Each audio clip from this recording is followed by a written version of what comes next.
Hello, good morning students. How are you all? How are you doing all? I hope you are doing well.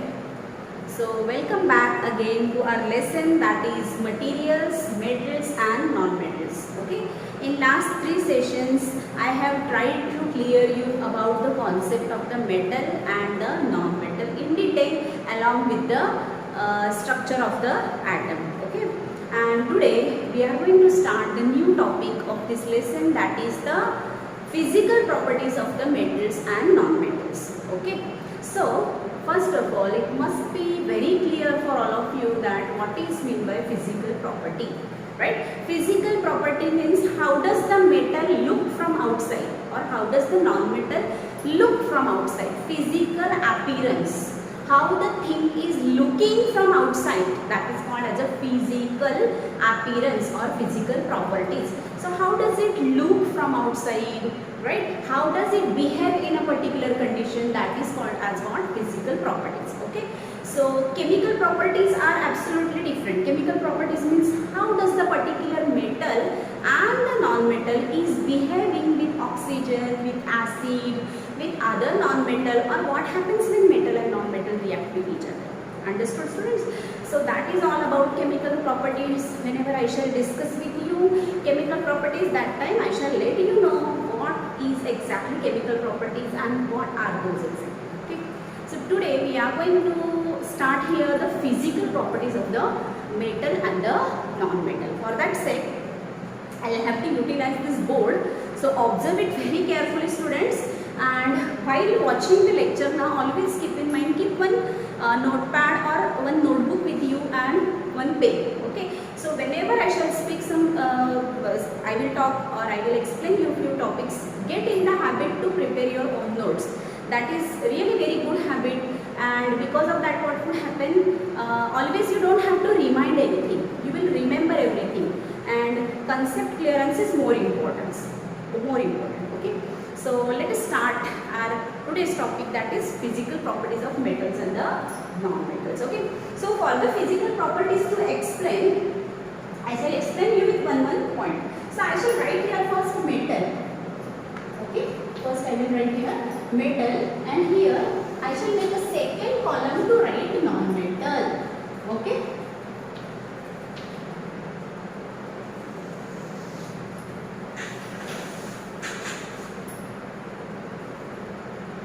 Non-metal. Okay.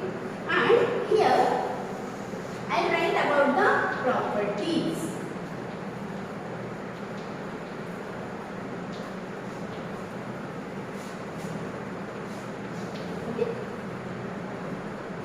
So, the first property, that physical nature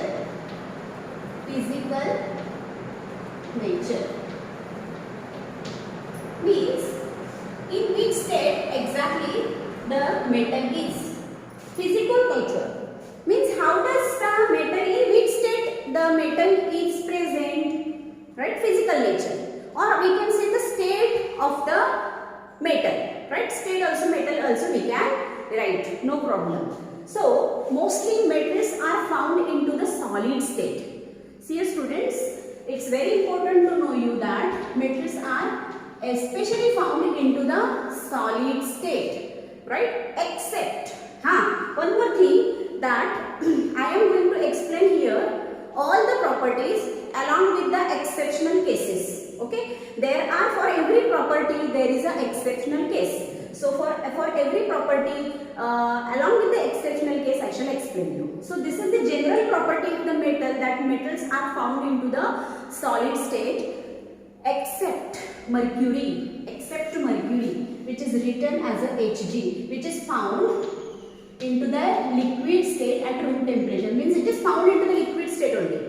Generally the metals are found into the solid state, but mercury means Hg is found into the liquid state always. This is the we can say this is the exceptional case for the metal. Otherwise generally metals are found into the solid state. What about the non-metals? How non-metals are? Non-metals are found into all three states, but especially non-metals are found into the gaseous state.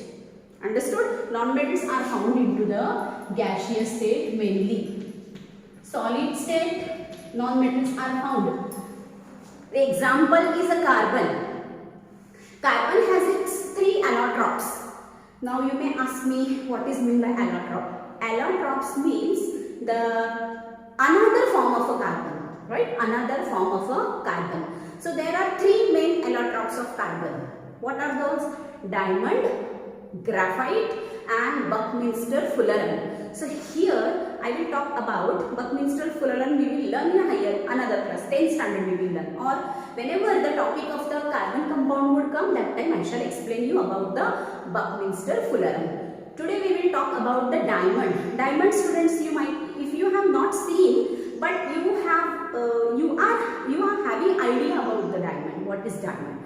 Diamond is very precious, we are knowing, and it's a hardest substance. So diamond is one of the important allotrope of the carbon which is found into the solid state, right? So diamond and graphite. Students, what is meant by graphite? You are using your pencils, right? Either lead pencils or the pencils which are covered by the wood, right? Regular pencils are those. So those pencils contains one silverish color, something, some substance is found, and that is what your graphite. But that graphite is mixed with the silica, so that it is very smooth and all. I shall explain you slowly we will go ahead. So that is also one important allotrope of the carbon which is found into the solid state. So gaseous state, all metals such as oxygen can be there, Cl2 can be there, N2 can be there. Hey, yes, all gases, mostly all gases are non-metals are found into the gaseous state. Okay, and solid I will talk, then it is diamond which is the hardest, and graphite. Okay, this is graphite which is found into the solid state, and there is only one non-metal which is found into the liquid state, that is bromine water. That is called as what? Bromine is a non-metal which is found into the liquid state. And how is the color of this bromine water? The color is a reddish brown. Okay, the color is what? Reddish brown color liquid. Okay, and one important thing and one interesting thing about it, it is always kept enclosed in a container. It is always kept enclosed because it is vaporizable. It is highly vaporizable. Evaporation means you are knowing the process of change of liquid into gaseous state, right? At any temperature. Temperature doesn't matter over here for the process of evaporation, right? Evaporation can occur at any temperature, right? So rate of the evaporation is more, so always it is being kept into the closed container, okay? Because it is highly vaporizable non-metal which is found into the liquid state, which has reddish brown color. So I hope the physical nature is clear for you. Solid state and only mercury, okay, which is symbolized as Hg, which is found into the liquid state. Okay, so this is clear for you. Now we will talk about the second property of the metal. The second property of the metal is what? Luster. Most of the metals are having luster on them. Luster means what? Having a bright appearance. Means they have a shiny, bright appearance on them. We can take example of a gold, student. Gold is a very good example for it. We wear ornament of the gold. Gold is a precious, noble metal, I said you. So this gold, you can see have a fine, have a bright luster on it. It's very bright. Have a brilliancy having on this metals. So this is one important property of the metals, that metals are having a shiny luster on it. Okay, so metals are what? Lustrous. For example, what? Gold, which is aurium. Aurium, so that gold. It is gold, and still we are knowing that gold and copper. Gold has a yellowish luster on it. Copper has a reddish luster on it, right? So copper is example, but exceptional cases are there. Exceptional cases are aluminium and magnesium. This aluminium and magnesium are white in color. White in color. They don't have a much luster on it. But otherwise, all the metals have a luster on it. metals are lustrous except aluminium and magnesium. Its appearance from the outside is white, which is not lustrous, which is not bright also. Okay, so metals are lustrous, okay, have a bright appearance. And if we will talk about the non-metal, the non-metals are non-lustrous. Non-metals do not have luster, but exceptional cases are there. I said you, every property will have an exception. So, if non-metal do not have a luster on them, but we have a exceptional cases. For example, what? You might be knowing, student, iodine. Iodine crystals are there, and those iodine crystals are violet purple color and having whitish luster on it. So even iodine is into the, one more thing, iodine is a solid in state, okay, like carbon, iodine is found into the solid state, okay, and these iodine crystals will have a shine, will have a luster. Actually the color of the iodine crystal is purple violet color, okay, and on that purple violet color it will have a luster on it, okay. And for this also, one important thing is that iodine is also sublimable substance. I think sublimation term you might not have learned, but sublimation means the process of change of substance directly from solid state into the gaseous state without undergoing into the liquid state, and vice versa is called as not sublimation process. For example, camphor. Nowadays we burn camphor at our home, right? Camphor is example, or naphthalene ball is an example, or ammonium chloride is also example of a sublimable substance. So iodine crystals are also sublimable. Iodine crystals have a luster also on them. Even it is non-metal and are sublimable. Sublimable.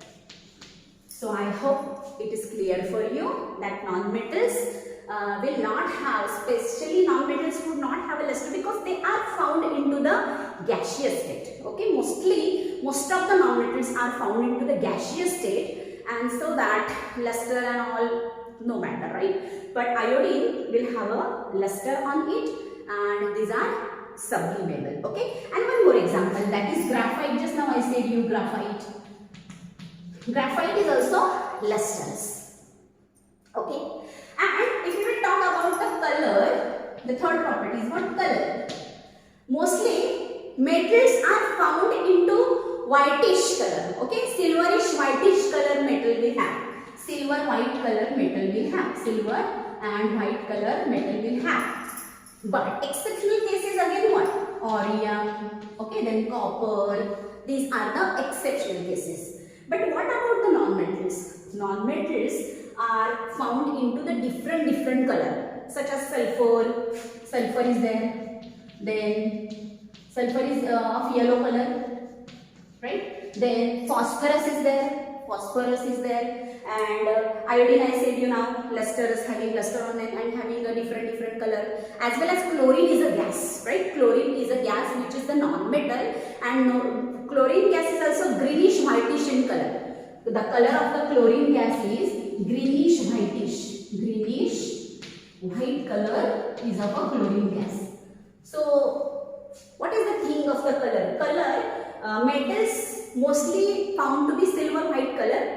For only exceptional cases, orium means gold and the copper, and non-metals are found into different colors. Non-metals will have a different colors, that is sulfur, yellow, then phosphorus. Phosphorus is of white phosphorus, red phosphorus, yellow phosphorus, black phosphorus is also found in the nature. So different colors would have, then iodine have a different color, and chlorine, which is important non-metal, that chlorine gas is actually greenish whitish color. Okay, not much, but greenish whitish color it will have. So this is the third point of the properties of the metal and the non-metal. Now fourth property if we will talk about, then hardness. As I said you, most of the metals are solid in state, so metals possesses the properties of the hardness. They are rigid. Why they are rigid? Because of the interparticular attraction or cohesive force. Cohesive force means the particles are present, and in between the particles there is no gap. The particles are tightly packed. There is no gap in between the particles of the or atoms of the metal, and because of that they are having very strong, they are very dense.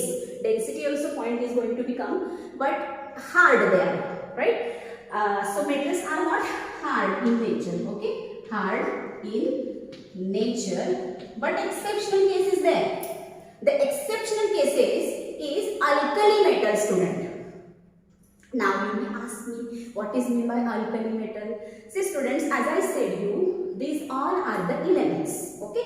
180 elements till date present, okay? And out of this 180 element, the non-metals and metals are separated, okay? And these are separated, if we will talk about the groups and the periods, modern periodic table, then we have 18 group, students. Groups means what? The vertical lines or vertical columns. So into the modern periodic table, 18 groups are arranged. First group, second group, third group, fourth group, fifth group. Likewise, 18 groups are arranged.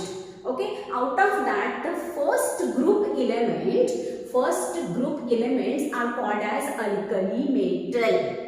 Okay, what are those? Those are hydrogen, sodium, potassium, lithium, cesium. These all are called as what? First group element. Okay, this first group elements are called as a alkali metal. Alkali means what? The bases which can dissolve into the water are called as what? Alkali. Okay, and these are the first metals. Their oxides are able to dissolve into the water. The metals, again you listen me properly, the metals, their oxides are able to dissolve into the water. So such metals are called as what?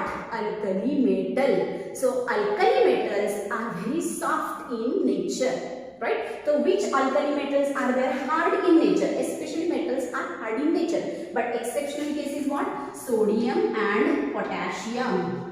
Sodium and potassium. Students, sodium and potassium are whitish, silverish in color like other metal.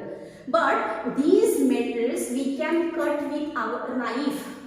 As we cut the cake, as we cut cheese, butter, right? Like that, we can cut sodium and potassium with the help of the knife. So these are the soft metal. So this is basically, actually the basic property of the metal is what? Hardness in nature. But this is the exceptional case that metals, this sodium and potassium are very soft that we can cut with the knife.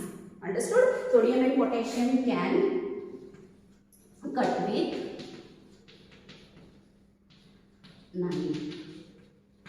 Okay? And non-metals, as I said you, cohesive force and the attraction, I say you most of the non-metals are into the gaseous state, right? So gaseous state means what? One atom is here, one atom is there. Particles are haphazardly arranged into the gaseous state. So they do not have a hard, right? They are not hard. Hardness is not there because they are mostly found into the gaseous state or liquid state. I said you, bromine water is into the liquid state. Only the exceptional case would be diamond. Diamond is the hardest substance. Diamond is the hardest substance. Graphite is also the hardest substance, even it is non-metal. So this is the exceptional case that most of the non-metals are soft, means nothing is there because they are found to be into the gaseous state. But the exceptional case is what? Graphite and the diamond. Okay. Graphite and diamond, and they are not at all hard, they are soft in nature, we can say. So this is the fourth one important property of the metals and the non-metals. Okay, we'll move ahead with the another property. I think this fourth property you have got well. So as there is very less space, I will go ahead with the, I shall rub it and I shall go ahead with the another different property. Okay.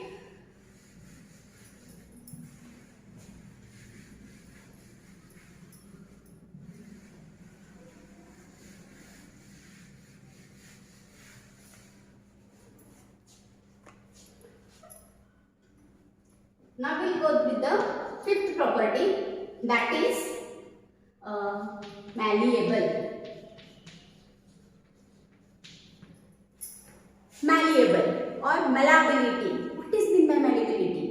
The ability of the metal to be beaten into thin sheet.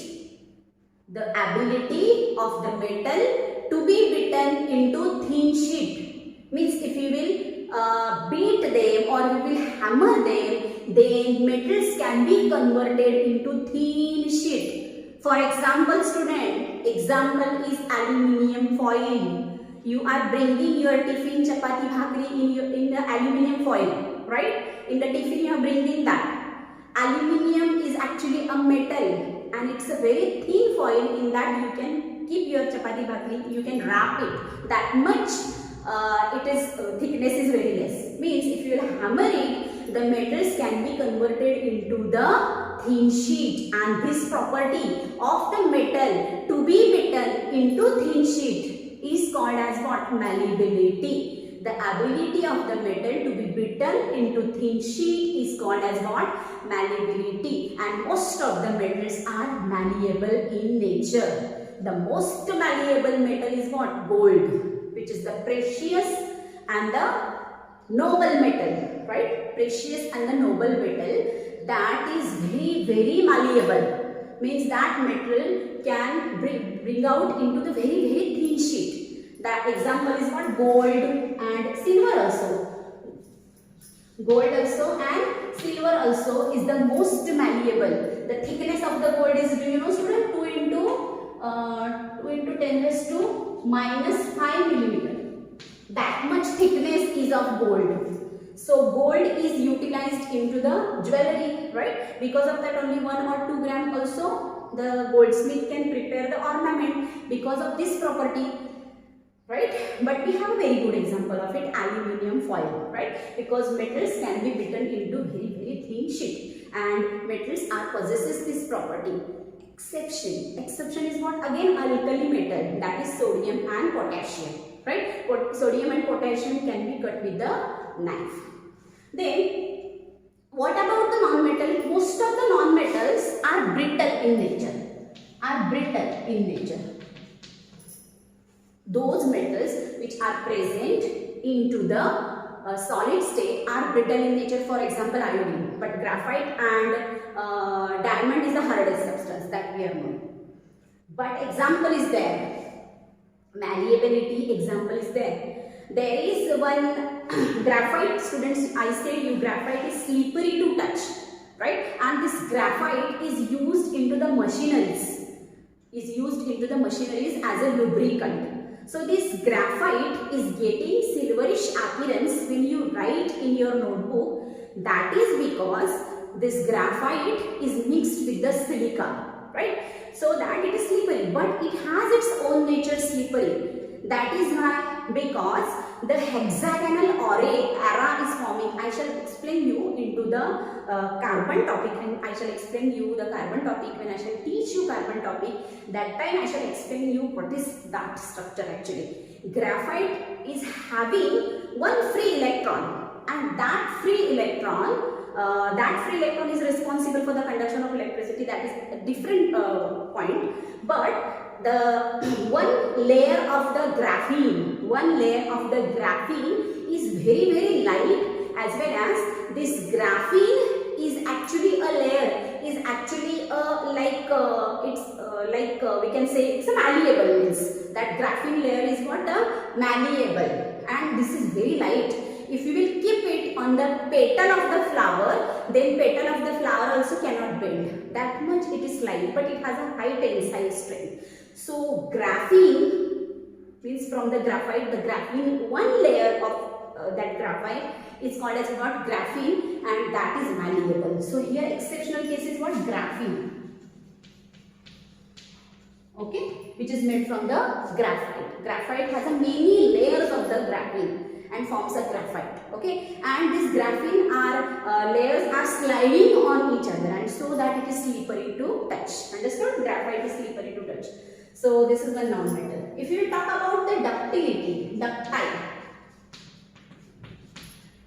is what? the ability of the metal to be drawn into thin wire. Right? The ability of the metal to be drawn into thin wire. That is called as what? Ductility. And ductility property is also possessed by the metal. Okay. Again, for example, is gold. From 1 gram of a gold. From 1 gram of gold, we can make a wire of a 2 kilometer. Malleability, ductility means what? We can draw it into very thin wire.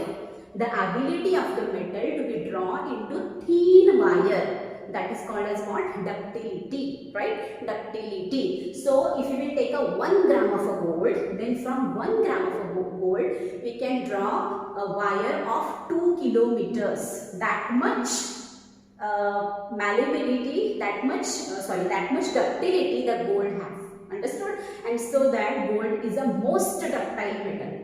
But why cannot we keep it into our electric wires? We have the electric fitting, right? But there we do not keep a gold. Why it is so? Because it is expensive. Economically, it is not affordable.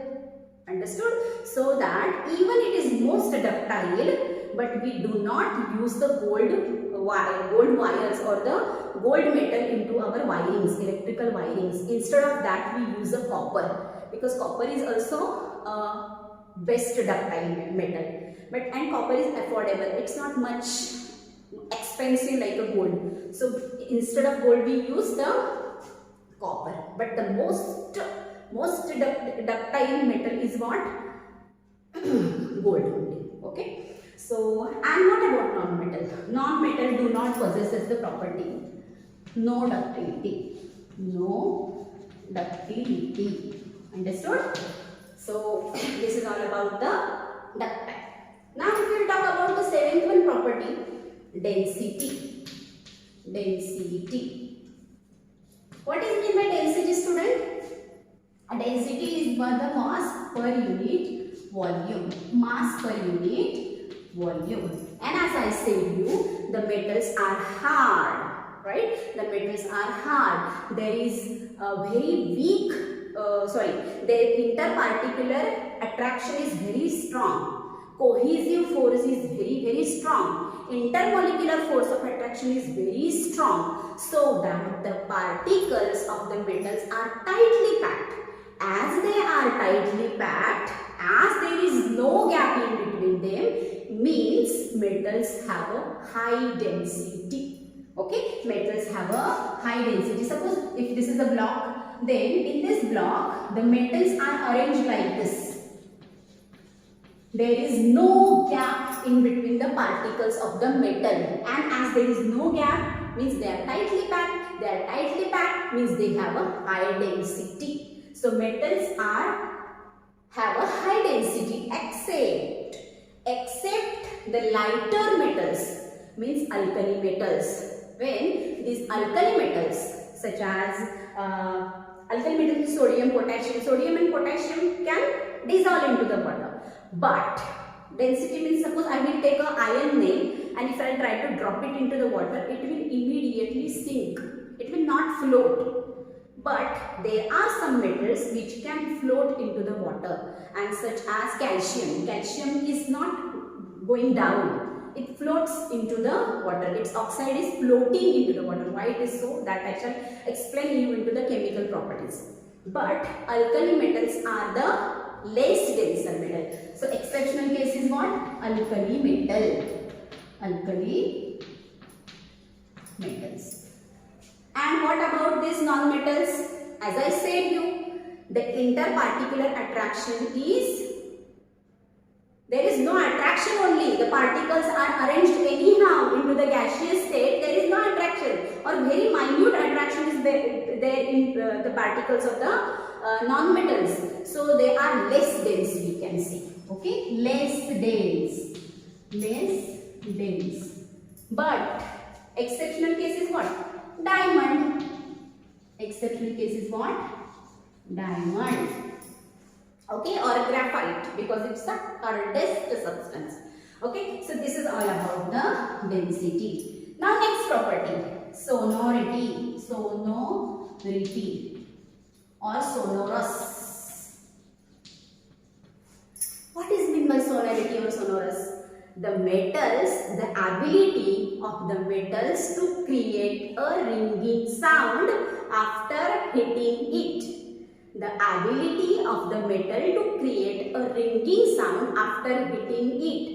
And so that our school bells are made up with the metal, right? These are not made up with the non-metal or any other.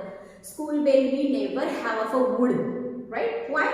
Because you can take a very well-known example in your kitchen when you are working, that time by mistake any utensil, when it's fall down, it creates a ting tung tong tong sound. That is what? A ringing sound. And that ringing sound can be made only by the metal, because metals are what? Sonorous. The ability of the metal to create a ringing sound after hitting it is what? Sonority. Okay, sonority. So metals are sonorous. Metals are what? Sonorous. But exceptional case is what again? Alkali metal. Alkali metal like sodium, potassium is the exceptional case for it. And non-metals are not sonorous. Non-sonorous. Okay, they do not create a ringing sound. Okay, so this is the 8th property. Now what is meant by the 9th property? 9th property is also there. 9th property is what? MP and BP. MP and BP means what? Melting point and the boiling point. Metals have high boiling point. Metals have very high boiling point. Why metals will have a high boiling point? The reason is very simple. See, diagram is also here. Why metal would have a high melting and a boiling point? The reason is that as the particles are tightly packed, as there is no gap in between the particle, or intermolecular force of attraction is very strong, so that intermolecular attraction to break or to make the particles separated, we need a large amount of energy. Right? And that large amount of energy can be provided by heating the substance, right? And if you will try to increase the heat, the melting point of that metals will be really very high, because we provide heat, we provide a lot amount of heat to melt the metal. And because of that, the melting point of the metal is very high, because of the strong intermolecular force of attraction. I hope it is clear for you, right? Why metals will have a high melting and boiling point? The reason is that because of the strong intermolecular force of attraction, the metals would require a large amount of energy in the form of heat, and that will be provided by increasing more amount of it, right? So, but again, rhenium is a metal.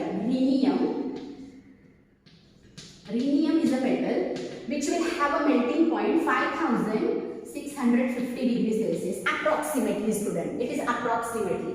It is in different books, it will be given differently. But rhenium is a metal which will have a very high melting point, that is 5650 degrees Celsius. But we have a metal, alkali metal, sodium metal, which will have melting point that is 98 degrees Celsius. That is 98 degrees Celsius. Means this is the exceptional case for the metals, that metals will have a high melting point. Understood? So sodium is the exceptional case for it, which have a 98 degrees Celsius. But there are some metals which have a very low melting and a boiling point. The example is a gallium and cesium.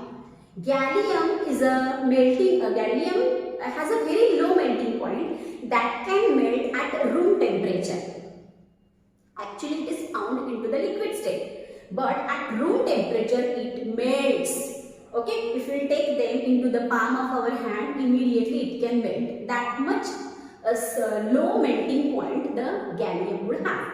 Cesium is also like that. Cesium would also have a very low melting point.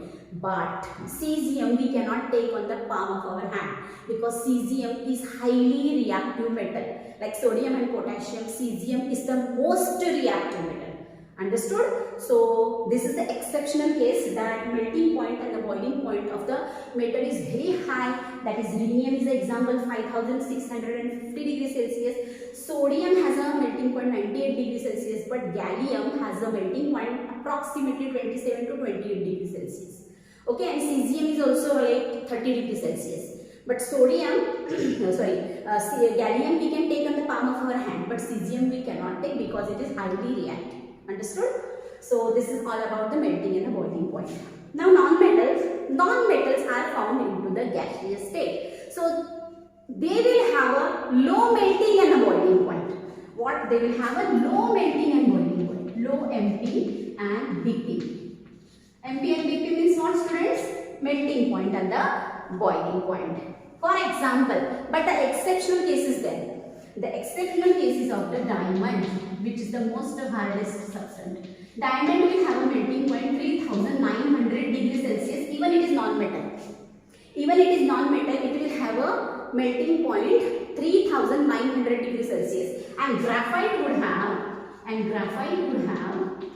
2600 degrees Celsius.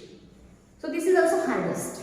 This is also hardest, but not like a diamond. Even it is non-metal I am talking about. Because what we say, the basic property of the non-metal is what? They have a very low melting and a boiling point. But exceptional case is what? Diamond, which will have a melting point 3900 degrees Celsius, which is also approximately. And graphite is also 2600 degrees Celsius. So this is all about, this is the ninth one property, that is MP and BP. Still 2-3 properties are remaining. We'll go ahead with it.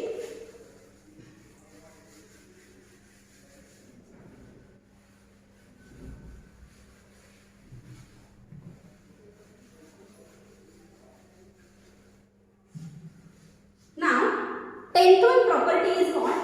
Tenth one property of the metal is what? Solubility. Solubility. It's a physical property, student. Okay. So most of the metals are dissolved in any solvent. Most of the metals dissolve in any solvent. Dissolve or soluble in any solvent. Soluble in any solvent, including water, right? But non-metals are soluble into the particular solvent only. Okay? Non-metals dissolve soluble in particular solvent only. In the particular solvent only. This is the 10th one property of the metal, that metals can dissolve soluble in any solvent, but metals are dissolve or soluble into the particular solvent only. Okay. Now next one property is there. That is what? Alloy formation capacity. Alloy formation capacity. So what is meant by alloy formation? Student, alloying is one technique, is one process which is carried for what? To keep it or to prevent it from the corrosion especially. Now what is meant by corrosion? Corrosion is what? It is a destructive process, right? Means it's a destruction of the metal because of the oxygen, because of the carbonates. Oxygen, especially water and oxygen or water vapor. So that it's a destructive process. It's not a good process. Most of our infrastructure, bridges, car bodies are made up of the iron. Especially, and when this iron or any metal comes in the contact with atmospheric oxygen, acid or water, that metal is getting destructed. It's not good process. To avoid that, alloy formation process is followed by most of the metal, because metal, if only single metal if you will take, it can corrode easily. So if you will mix it, if you will mix that metal with other metal or with non-metal, then we can prevent corrosion. Okay, so that is the homogeneous mixture of two metals or metal and the non-metal is called as what? Alloy. Okay, and alloy formation is because of to prevent the corrosion. Okay, so alloy, students, the important alloy which we use in our kitchen, that is what? Stainless steel. Stainless steel is the alloy. Then bronze, you are knowing the statues are made with the bronze, which is the combination of copper and the zinc, so that is of bronze. Then brass is also an alloy. Pittal we say in Marathi. brass, okay, which is also the combination of the zinc and the copper, that is brass. So bronze is also there, stainless steel is also there. So various alloys are there, and alloys is what? The combination or the homogeneous mixture of metal, either two metals, or of metal and the non-metal. Understood? But only one non-metal is used, that is what? Carbon. Okay, so alloy formation capacity is followed by only metal.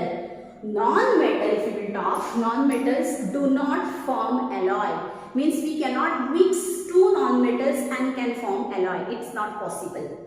Only the example is what? Stainless steel. In the stainless steel, carbon is used. In the stainless steel, carbon with chromium and with ferrous, the carbon is used to form a stainless steel. So this is only the exceptional case for the non-metal. Carbon is only used into the stainless steel to form a alloy. That is only the non-metal. Understood? Otherwise, non-metal do not possess the properties of the alloy formation. Alloying process is not followed for the non-metal. This property is applicable only for the metal. I hope it is clear for you. Okay. The next property is what? Tensile strength. Tensile strength. Now what is meant by tensile strength? Means if these are the chalk pieces. If I will drop them down, then as they are brittle in nature, they will break. But this thing is not possible for the metal. Means if you will hammer them without breaking, they will convert into thin sheet. They are not brittle to break easily, like our earthen slab. Earthen slab, you are knowing. Earthen slab, right? Or these chalk pieces are also, if I drop them down, it will easily break because they are brittle in nature. But metals are not brittle in nature. They have a high tensile strength. Means if you will if you will hammer on a metal, then that can be converted into the thin sheet, right? Because they have a high tensile strength. Understood? High tensile strength. And what about the non-metal? Non-metals do not possess any tensile strength. They don't have. For example, only graphene. I say you, graphene is one fiber. Graphene is like one carbon fiber which has a high tensile strength. So graphene is what? No tensile strength. No tensile strength. But exceptional case is what? Graphene. Understood, students? So this is the 12th property of the metal and the non-metal. Now last property of the non-metal is what? Thermal and electrical conductivity. What is thermal and electrical conductivity? Now what is meant by thermal and electrical conductivity? Means metals are very good conductors of heat and electricity. Metals are very good conductor of heat, so that in the kitchen we are using the utensils which are made up of the metal, right? Our utensils which are made up of the steel, and German we use aluminium utensils we use. Why we use? Because they are very good conductor of copper. Specifically copper is also there. Copper we use because they are very good conductors. So metals are very good conductors of heat also and of electricity also. How electricity? I said you, gold is a very good conductor of heat and electricity. But gold cannot utilized into our wirings. So which metal we use in the wirings? Copper we use, because metals are very good conductors of heat and electricity. Good conductors of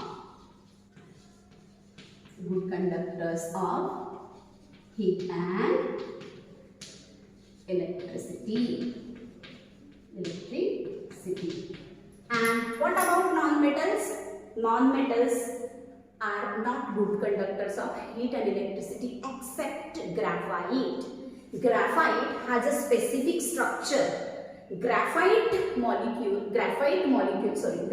atom or graphite structure would have a always one free electron. Carbon has atomic number 6. Its electronic configuration is 2,4. Into the outermost shell there are 4 electrons. So it is trying to share its 4 electron with the other carbon atom. But that time what happens? The one electron is remaining free, and that one electron is responsible for the conduction of the electricity, right? So whenever you are using your pencils, that pencils contain what? Graphite, and that graphite is a good conductor of electricity. Understood? Good conductor of the electricity. So we must not put that pencil into the free socket. Free socket we have at our home for our board plug we have. Into that we must not put in that, because you may get shock. Small spark or the shock you may get, because the graphite is a very good conductor of electricity, even it is a non-metal. Okay, this is the exceptional case. So non-metals are bad conductors except graphite, So I hope you understand today's all session that was based on what? Physical properties of metals and the non-metals. And I am providing along with this video one worksheet and expecting from you all to solve it. At the same time, again, my kind request for all of you students, prepare your own notes, right? Thank you so much.